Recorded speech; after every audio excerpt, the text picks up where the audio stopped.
In today's video, we're going to give you a rundown on the functions and basic option of HH52PL relay.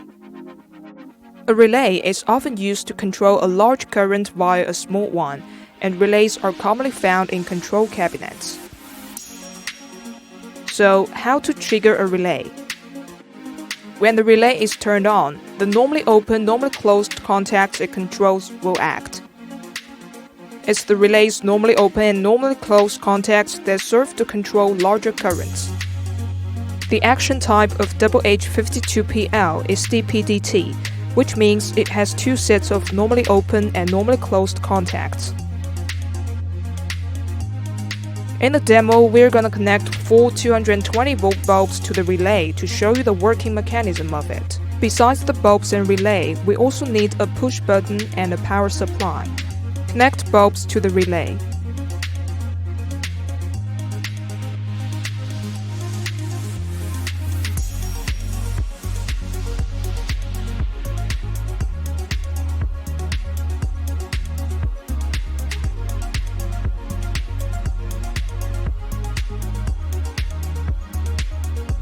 Then connect the button switch to the relay.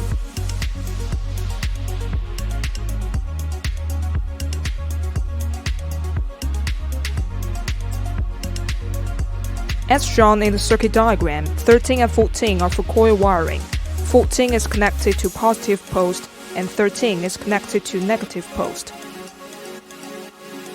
Now the wiring is complete, and on the right is the wiring diagram.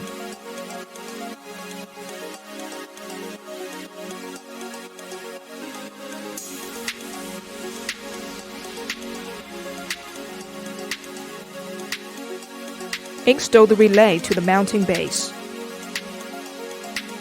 Power on the circuit. As you can see, when the relay coil is not closed, two bulbs are turned on. Press the button to make the relay coil closed. Then the original two bulbs are off and the other two are switched on. When we disconnect L1, two of the four bulbs will no longer be controlled.